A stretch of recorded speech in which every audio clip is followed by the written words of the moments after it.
What up, guys? We're back. Grind Lifestyle Podcast. This time we have Rick Monroe, musician, all around cool guy, buddy of Scott Bartlett.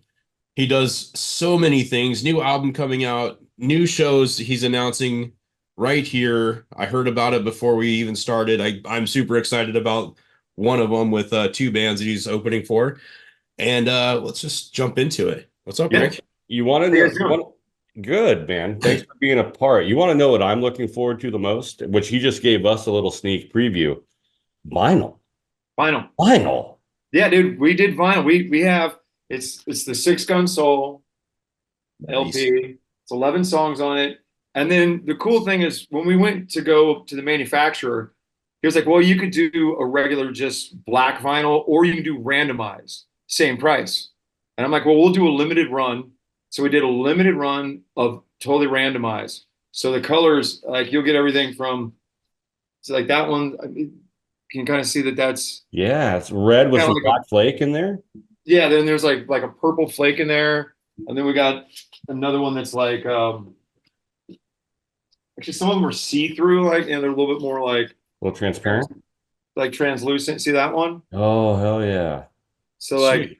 that's how I mean, then we have them like cream colored. They're it's on our website. You can kind of see all the different colors. Well, But let's it's get that out of the way right now, since the people are going to need to know where to go purchase their vinyl. What is your domain? Where can people go purchase? it's rickmonroe.com and it's under the merch section. You hit that and you'll see. And we do we autograph the ones that we sell through there. I mean, if you want to go through Amazon or any of the other ones, they're there. I mean, it's distributed through Virgin, so any kind of major outlet will have it. Plus, obviously, it's streaming and stuff. But if you want to go vinyl, we have a limited amount of CDs as well. But I don't know What how are to those? I know. It's it's funny. We just dropped the whole album to AAA and Americana Radio, and they were like, "Well, we want like 200 CDs for the radio stations." And I'm like, I can just give it to you guys digitally. They're like, "Nope, we want them." So The so it was kind of old school. So I had to like sit around and package stuff up and play mailroom, which was kind of weird. I've got so my daily driver is a 2022 Jeep Grand Cherokee Limited, Nice. murdered out black, leather interior, fully loaded. I mean, the thing is primo. There's nowhere to stick a CD in that thing. Yeah. No. Yeah. So, I mean, I can Bluetooth my phone to it, Yeah. right? But I can't put a CD in there. Yeah. I don't know what happened. How did that come about that car companies stopped making? I don't know which one happened first. I don't know if it was the car companies or the computer manufacturers, but if you buy yourself a brand new laptop right now, you're not getting a CD player in that either. You buy yourself a brand new desktop right now, no CD player in that either. Yeah. Yes. The other thing going away too is Blu-rays and DVDs. Those Yeah, are they're gone. everybody's Everything's digital eliminating now. them. It's crazy. Yep, everything going digital. It's weird because I was born in 1980.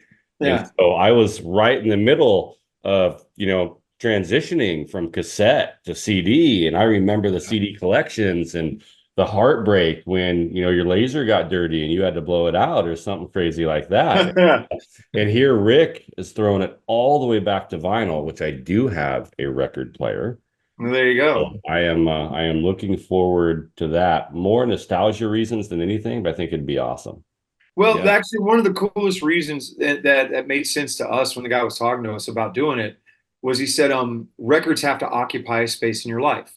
Whereas, like, if you're, anything else, if it's digital, it just sits on your phone, you don't really care. But if you have to buy a record, you have to have a place for the record. You have to have something to play the record on. So you have to be far more like involved with it, and it's more of a purposeful listen. And that's the kind of fan you really want. If you're making music, you want people that you occupy a space in their life, and that sold me on the idea of doing it. Well, there's So also tell us- a more real and raw sound to a vinyl recording than there is a digital recording. Oh, Yeah, there was definitely a difference. It was weird Yeah. because when we got the first test pressing, I went over to my drummer's place. He's got a great system, and it was like I heard things in the record that we never heard from digital. So it was kind of cool. So give us the story behind the record. I mean, every record seems to have some little story from, the way that it's laid out, the way that the songs are laid out, the story behind it, how the record came about. How did this record come about? What's the story behind it? What's the reasoning for releasing the songs that you released? Give us a little bit of insight.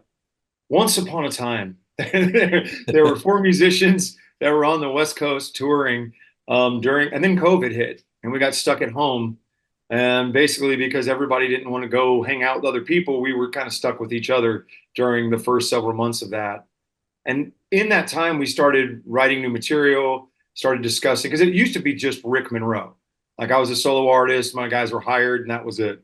But as time went on and we went through COVID and streaming stuff and doing all that and writing, we started going, hey, this is more of a band at this point. Everybody's got a lot more input than they used to.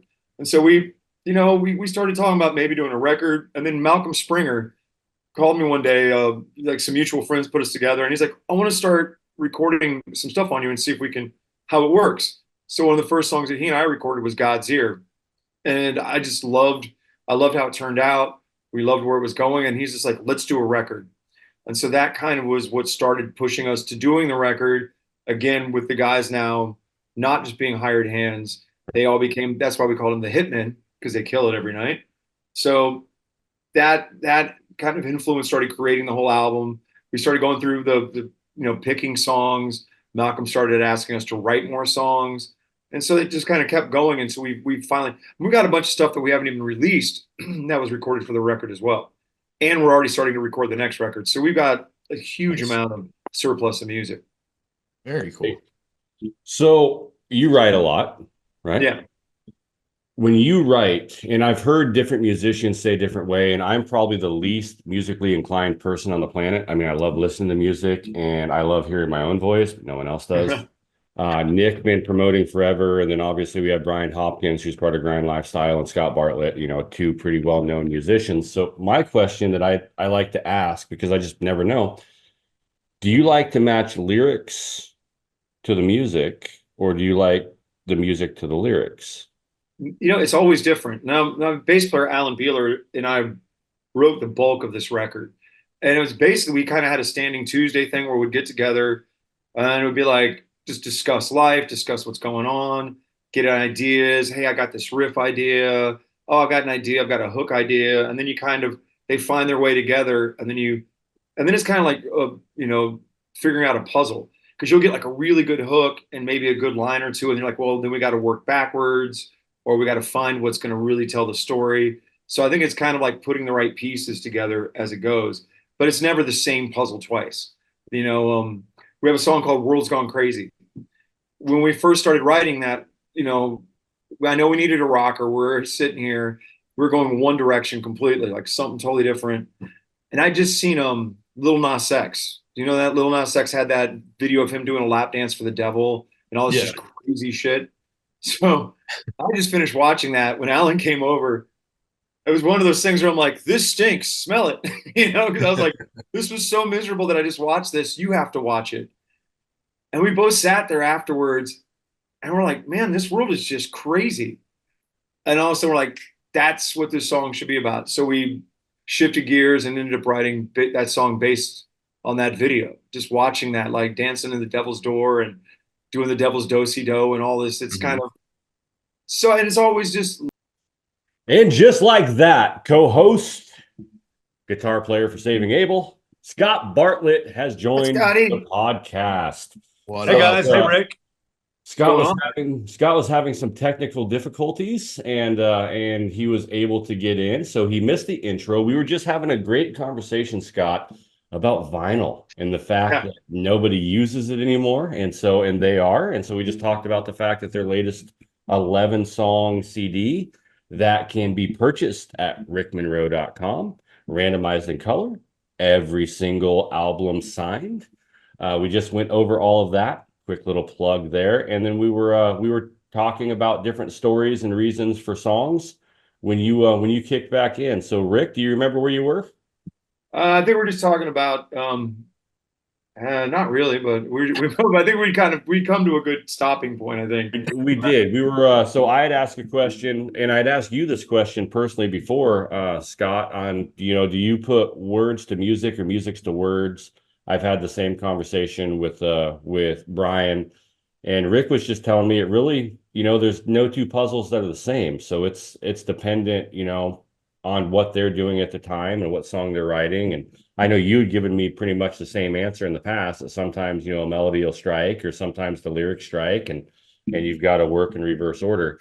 I think, the beauty of songwriting to me, and maybe why people like Rick and I that are artist minded choose it as a career path, is that there is no right or wrong. It's just fleeting moments of passion that kind of come and go. And if you're lucky enough to capture something, you struck gold. And, sometimes you might miss, but, to that tune, and actually to tie in the vinyl thing, I think I told you this, Rick, I cut one on the original lathe that's sitting on the dock of the bay was cut on. Yeah, that's awesome. Yeah, because here in Memphis, we have that technology where we all record in the same room. I had the Memphis horns, gospel singers. I had 15 people in barricades at the same time. That's so crazy. And that song was written literally on the road. The song is called The Road, but I wrote the words on the road. And when I came home, I realized I needed some music. And I literally just took the progression to Let It Be and turned it upside down and played it backwards. And it like in reverse order, not like some devil shit, like just the chords in reverse order. And it turned into a beautiful song. And now you're going to get sued for the Beatles. It couldn't have been better, just the way it turned out. Total happenstance. So, off camera, Rick was telling us that he's got a story about a little bit. Bartlett. Well, the very first time we did Mad Souls, it just was funny how this came about. So Mad Souls was it was my bass player Alan and I. He was backing us up, and it was Scott and I doing the Mad Souls thing. So, we learned the stuff, and I kind of figured out, okay, well, the Saving Abel stuff, I learned the guitar parts and didn't really think much about it, because I figured, well, he was going to sing those and then do his stuff, and then I was going to do my stuff, and then we'll do some stuff together. So we're sitting at the very first sound check, and we're tuning up. He starts to play, and I'm playing, and I'm looking at him, and he's like, "Why aren't you singing?" And I'm like, "Why am I singing? I mean, this is a Saving Abel song." He's like, "Oh, I don't sing the Saving Abel stuff." And I was like, I mean, I knew the song Addicted, but I didn't know it, and I'd never done it. And so, and all of a sudden, it's like, what? Okay. So I get my phone with the lyric, which is terrible because it's a huge song and people are there to see that. So you don't want to do that song. You want to do it justice. You know what I mean? You don't want to half-ass it and just kind of skate through. So you want to try to do it right. And Alan was like, I'll take one of the, because there was 3 of the songs we were doing. And he's like, I'll take one off your plate and we'll do it. And it was hilarious because he was doing Sex is Good with a mandolin. Awesome. But it worked out. Damn. Yeah, we Rick makes sure to tell that every time we play it, just so in case he screws it up, he has a way out. Which I respect the hell out of you for it. I would explain to Rick, I would try to do it, but every time I get to a part where there's a vocal harmony, my brain shifts into the backup singer for Abel. So all of a sudden I'm singing the melody and I'm trudging along, and then it comes part for the harmony and I'm singing the harmony and people are like, wow, that guy's got some wild form of Tourette's or something. This is a very weird, that's not the melody that I know. No, but it was cool though. It worked out. I mean, we always had fun doing it all, but it was just always had fun. And honestly, between Rick and Alan and I, we killed it with 3-part harmonies. Yeah, that definitely was a main thing that turned out to be really cool. So it was a lot of fun. Nice. And harmonies are a big thing of what we do too. And that's, so it was easy because, Bartlett slid right in and had his parts just dead on. So it was always cool. Very cool. Yeah. All right. So tell us a little bit about Rick Monroe. What was your start? Who have you toured with? What's coming up? Okay. Well, let's see. Well, I was born in Florida. I moved to England, Connecticut, Kansas, North Carolina, back to Florida, Los Angeles, and I live in Nashville. So that's kind of my traveling. Okay. I think we must have been in witness protection or something. I'm not sure what was going on. Yeah. So I've kind of lived all over, and because of that, I think musically I'm influenced by so much. My mom was a big Jim Croce fan. My brother was a big Judas Priest and Hank Jr. fan. And then I've been influenced by my friends and all the different stuff. So I think musically I'm extremely schizophrenic, which I think that leads very well to our band. It's funny. We've coined the phrase for us being polyjamorous because we don't really have a singular style of music. And so like I think being able to see all those different kinds of places, I kind of see the world a little bit bigger from a bigger view than a lot of people. I think, I hope. So there's that. That's the background. Musically, I mean, I've done everything. I was sponsored by Jägermeister for 8 years, which I got to go out and tour with Pat Green, Randy Houser, Eric Church, not just opening, but doing like 3-month tours. And I've been out with Aaron Lewis, Eli Young Band. We've done everything from opening for Patty Loveless, Oak Ridge Boys, all the way to Queensryche. And we've done shows with Saving Abel. We've done shows with Slaughter. Coming up in May, we're actually going to be doing direct support for Pennywise and Dropkick Murphy. There we go. So it's like I look at our set list. I'm like, okay, you got to pick the right set list for that, especially Pennywise. We don't want to get killed in front of their fan base. Right. Well, you have to do Ace of Spades on that one. Oh, we'll definitely be doing Ace of Spades and some other stuff. Well, all of our Drop D stuff will probably be the main thing, and then try to we're just gonna do our heaviest set that we have. Yeah. So that should be fun. That's just a crazy mix. Dropkick is like I've seen them live a few times, and they're fucking phenomenal. Yeah, they're cool. So much fun. Well, the funny thing is, the next night we're still playing at the same venue. It's called, Poconos Park. It's beautiful, beautiful place. And the next night we're with Tim Montana and Oliver Anthony. Oh wow, crazy! So, yeah, it's called the Lost Highway Festival. So it's a motorcycle festival. It's really cool. It's up in the Poconos. Beautiful place. Yeah, so we have a festival out here in Oregon that they have Vanilla Ice, Kid Rock. I think Nelly is part of this one. It's just a fucking weird mix of like the most random artists they could possibly find, throw them out in the middle of nowhere, and it's insane. But I think that's kind of the cool thing. I think that's what it's pretty. It is definitely very cool. Yeah. Yeah, I think there's more of that than there used to be. It's been funny. Like when we just put out this record, our PR person will be like, "Well, you're too rock for country, and you're too country for rock." I'm like, "Good." Like I said, that's a good thing. But then she's like, "Well, it's really hard for me to get some of these guys to." I'm like, I said, find people that like what we do, and that's who we focus on. I don't care if they don't like it. Fine, they'll come along or they won't. And it's funny. We did a song that I wrote with Jared and Scott Wilson from Scott's band, and that thing went like top 25 at Active Rock. So we actually had an Active Rock single that just was charting recently. Nice. So yeah, we like to confuse people. That's awesome. Well, I think it's safe to say that country and rock are both confused right now anyway.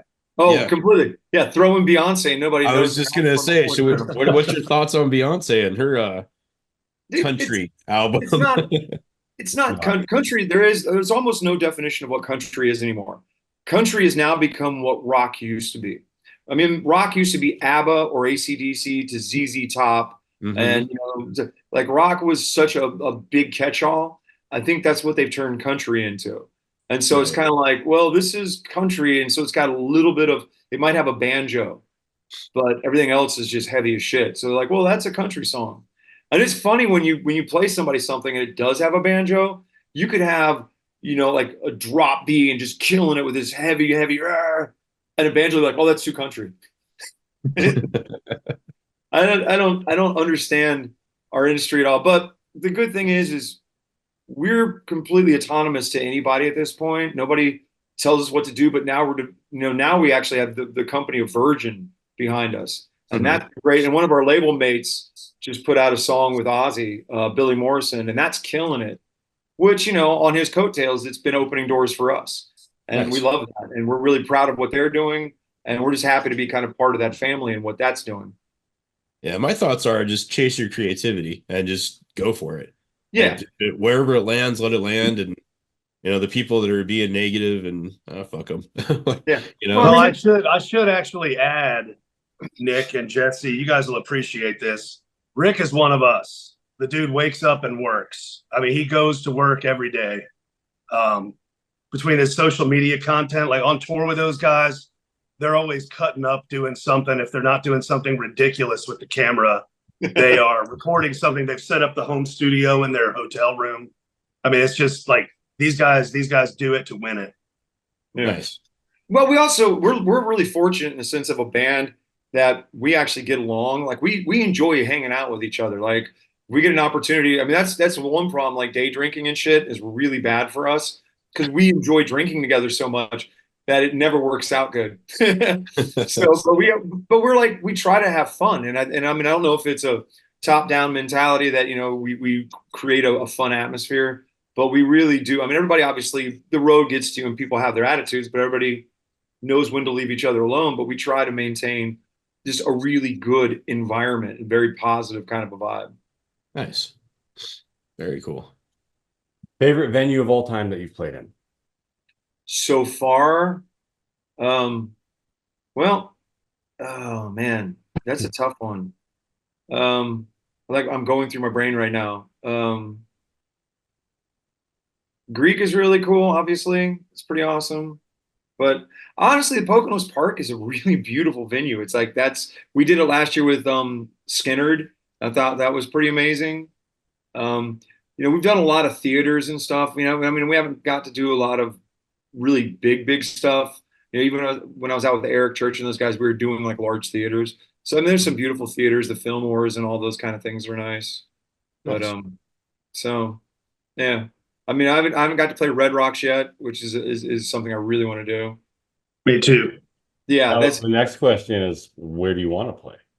yeah, I definitely would want to do Red Rocks. That's probably one of the best, coolest looking venues to play. How do we get Bartlett and Rick Monroe to play Red Rock at the same time? I don't know, but let's make it happen. I'm all for that. I'm all for it. Yeah, whatever I have to do, we'll do it. Scott and I can make it happen. Yep. Let's You don't go. want to know what I'll do. I know what you'll do. I'm seeing the website, man. I know exactly. Your OnlyFans is off the hook, buddy. Wait a minute. He's got quite the foot fetish following, doesn't he? You're holding out on me, Bartlett. What the hell, dude? I have to leave some secrets. You're supposed to divulge everything, so I know everything just in case.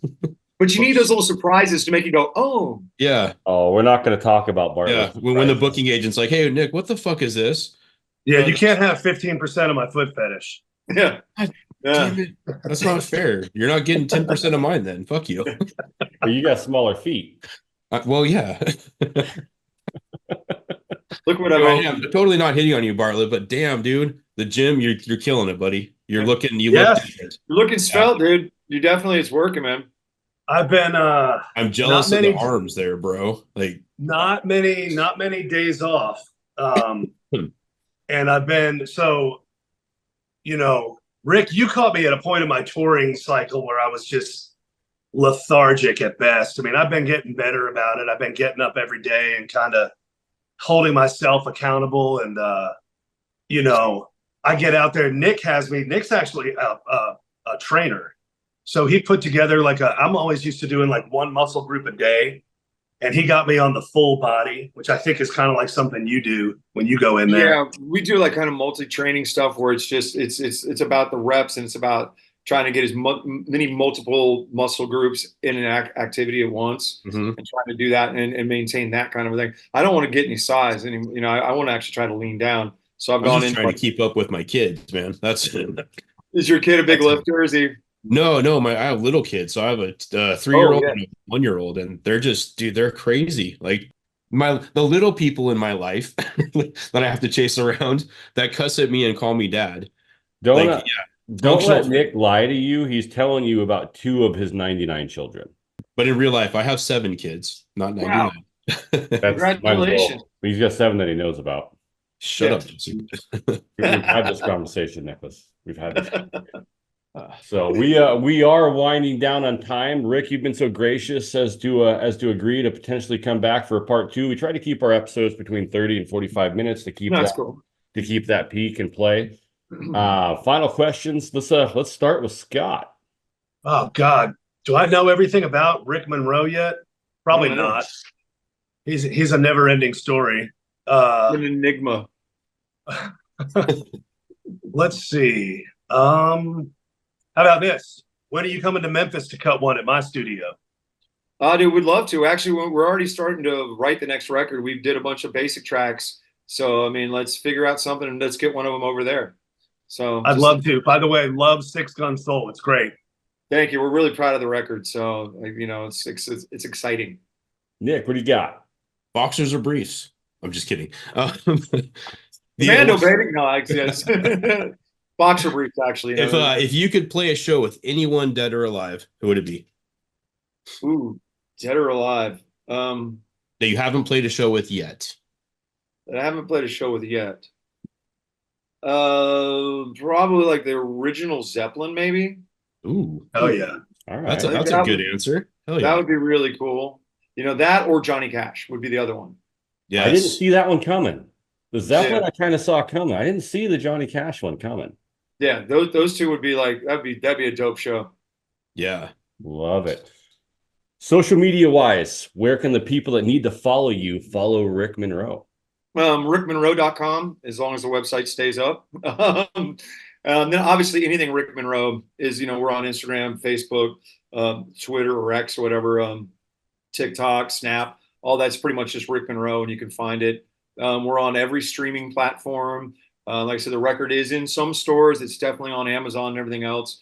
But you can go to rickmonroe.com, go to our merch section, and you know, order one there. The ones you order from us are autographed, and we put some personal stuff in there too. So it's kind of a cooler thing than just going to a store. But yeah, man, we've got a limited edition, and we're selling them fast. So we're gonna run out of these, and then just print a straight record after this. Awesome. Well, hey, thanks for grinding for a living, man. Thank you for being a part of our podcast. That is Scott Bartlett. That is Nik Martin. I am Jesse Dugas. And that right there is Rick Monroe. We are Grind Lifestyle. If you haven't done so, please hit that like, subscribe buttons. We can't continue to do this without your support. Till next time. Thanks, guys. Thanks, guys.